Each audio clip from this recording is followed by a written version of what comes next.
What is up, team? Welcome back to the Red Storm Rapid Reaction Podcast. I'm Pat Kane, and St. John's just lost its fifth straight game, all in conference play, to Providence at their home court in a game that, at least we can say was a game up until the last second.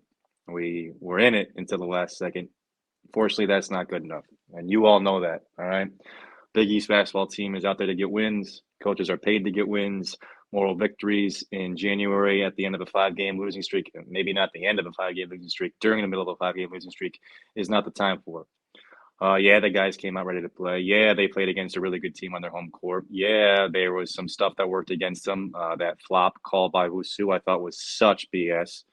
Such BS. Not that he's trying to sell it, but you can't tell me that he didn't get pushed over. I mean, we have seen that called a charge or a block countless times. To call that a flop, and there were similar plays late in the game that were called charges or blocks, was just insane. You're trying to prove a point and then call it to the T to call it, as the rule book states, to enforce this new thing they got, and it really hurt St. John's early. I mean, you could say it's 1 point, but still, that's 1 point in a one possession ball game. And then that flagrant call on Store and the technical on Soriano. I couldn't hear what the announcer was saying. I was listening to it on mute. I'm not saying we got the raw end of the deal on that. I'm just saying 5 free throws with no one on the line for Providence in a 3-point game. That's stuff that's already working against you. To start the game, I thought Posh played really well, was aggressive, hit 2 threes early, was also aggressive going to the rim early, had 10 quick points. And St. John's overall played another good first 15 minutes of the first half. Came out prepared with a good enough game plan and executed with a team in the first half. And with 4 minutes and 42 seconds left after a David Jones jump shot, we were up 9 points. 9 points with 4 minutes and 42 seconds left. By the 2-minute mark in the first half, it was a 1-point game. So instead of going into half with a comfortable lead, we go into half with that 1-point lead. And that's really when the game was lost. Coach Anderson, to his credit, took a timeout prior to the Providence coming all the way back. He took it with about 2 minutes and 30 seconds left when they cut it to 5 points. Still, he didn't wait till they were all the way back. Took the timeout with 5-point lead, 2.5 minutes left. Out of that timeout, what shot do we get? An off the dribble, hand in his face, contested 3 by Posh Alexander. Yeah, he was hot, but those shots he made were off the catch, in rhythm, open threes. No one on this team should be taking contested pull-up 3-point shots, especially out of a timeout, especially when we're trying to, stop the momentum from the other team. The next possession, after Providence scores to cut it to 3, the next possession, we take another contested off-the-dribble 3-point shot by David Jones that does not go in. So that's just one small example of where coaching comes into play. Out of a timeout, can we draw up something and give ourselves a good look? You called the timeout at the right time. That's step number 1. Number 2 is executing out of it. To just make a small point on coaches executing. And yeah, Coach Anderson didn't coach a terrible game tonight. All right, and we're going to focus on St. John's. But when we got up by 7 or 8 points in the first half, Providence switched to a 3/4 court extended press and a 1-2-2 half court press, and it nullified our offensive ability to end the first half. Quickly closed the gap. And then when St. John's called that timeout I referenced, they come out of the timeout in man. So I'm sure Coach Anderson, if he was drawing something up, which is not a shoe-in, if he was drawing something up, it was against the 1-2-2 zone, coolly doing what good coaches should do. He adjusts out of the timeout, gives them a different look so he can't draw up to what they saw, comes out of the timeout. Now they're in man. Whatever we drew up against the zone isn't going to work. And you could tell if we had something drawn up or not, who knows again, we end up with a contested 3-point look. That's the kind of adjustment a coach can make in the middle of the game to win a possession. And if you win a possession by a coach, you're doing a hell of a job there, all right? College basketball game is full of small possession matches, possession wars. And St. John's, we know we don't take care of the ball well enough. We also can't afford to lose those possession battles from the coaching standpoint. You're just already digging yourself out of the hole. Second half comes out, right? We're up 1 going into halftime. Just like the previous 2 games, 3rd game in a row, we have to use a timeout before we get to the under 16 media timeout. That can only happen so many times before you point to what's happening in the locker room. Why aren't we coming out of the halftime prepared to, at the least, play even, hopefully be the one that forces the other team to call a timeout? I'm not saying everything is just magically appears in the opposing team's player's head, and everything the coach says is just perfect and written up and easy to execute. And those guys are trying their best to win too. That's how coaching works. They're out there trying to win, doing exactly the same thing, but it's too often the case where our adjustments are lackluster or non-existent, and their adjustments are working. And we can tell you they're working because again, we went from being up 9 points in this game to being down 8. All right, a 17-point turnaround. Again, you heard the stats of the last time around from the previous games. These turnarounds are unbelievable, and they point to adjustments. All right, and you could say, Coach, had the guys ready. Tough environment. They covered the spread. Yada yada yada. We need to win basketball games. You've already lost some opportunities to get good ones. Another one went by the wayside again today. It would have been a hell of a win, beating a Providence team on their home court, a place where they just beat UConn as good as any team in the country this same week. All right, so it's not an easy place to win. All right, I understand that. I understand what our team had the back against the wall, and I understand Coach Anderson isn't working with a full deck, but this is the deck he put together.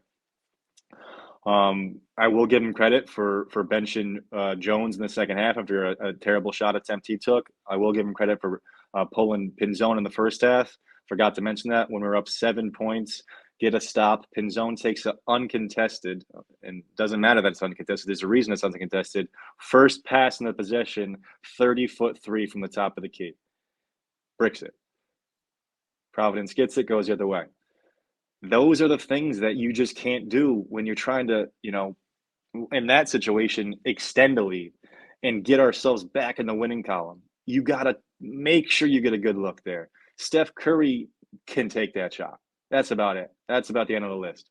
30-foot, first pass to possession, 3-point shot from a guy who, can he shoot at Pinzone? Yeah, but he's not a knockdown guy. He's not a guy who, we're just begging to shoot every time he gets it. He wants to shoot it every time he gets it, and he's been aggressive. I give him credit for that. But that was a bad shot, and it opened up the door for them to start inching back into the game. We were, second half, we kept fighting. It looked like, we couldn't get over that hump, kept getting it back to a 1-point lead. It went from 1 to 5, Providence's way, and then we kept inching back in. We never took the lead, never regained the lead. The one chance we had to regain the lead off a short jumper by Soriano, who, again, had a really good game, really good numbers. Stanley gets called for an offensive goaltend. I mean, an obvious call, grabs the net, nullifies the basket. We go from being up 1 to being down 1. And, we never got as close again, unfortunately. End of the game situation, I don't want to make this a crap on coach stuff. A Big East coach lost to another Big East coach by 3 points on the road tonight. Not everything he did was bad. All right, he had a good game plan. I'm sure he made some good decisions, but we lost the adjustment battle. And I need to know, when you're down 3 with 5 seconds left and you have the ball to go full court, all right, that's not enough time to go for 2 and extend it out, right? I mean, you got to go the full length of the court to score. You're down 3. He had Curbelo, Posh, Wusu, Pinzone, and Soriano in. Those are the 5 on the court. You need a 3-point basket. Who are you drawing that play up for? You've got 2 guards who can't shoot from 3.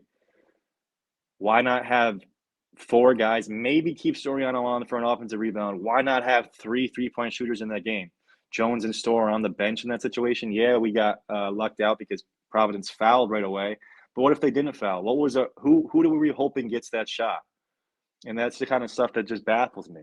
Like, having the right guys on the court in the right situation is stuff you shouldn't be begging coaches to do. And yeah, coaches with these guys in practice all week, and he's with them year round. So I'm not denying he's got better insight than me. But who's the guy you want to take that 3? You're going to have Posh spotting up, Wusu spotting up, Pinzone. I think Pinzone was the 5th guy out there. I know Storr and Jones weren't on the court. It just questionable stuff. And then we do go to line. Curbelo makes the first, and the second one throws it right off the backboard. Violation, doesn't nick the rim. It's got to at least hit the rim for it to be a live rebounding play. Violation on the shooter. The rest is history. Then he subs in. Then when they're shooting free throws down at the other end with a chance to ice it, he subs in Storr, who gets the rebound down 3 with 2 seconds left, and that's to put up a 90-foot shot. Not good. But I will say Storr looked better on defense today. He's definitely working much harder, making it tougher for guys to score in the half court. There were a few occasions where he got kind of beat and fouled, but better that than giving up easy layups, which had been the case early on. I thought that was a bogus flagrant foul that he got called for early in the first half. Defensively as a whole, as a team, we're getting killed in transition defense. killed in transition defense over and over again, off makes, off misses. Doesn't seem to matter. We're not getting back as five guys. Providence looked to push early on. That's how they were getting baskets in the first half to start the second half as well. And it's just been a reoccurring issue. Transition defense, getting back on defense, getting consistent stops, not relying on BS turnovers to be the engine of your offense. Stanley, aside from that, had a really good game. In fact, combined, Joel and Stanley tonight had 29 points on 15 shots. 29 points on 15 shots. They were 14 of 15 combined.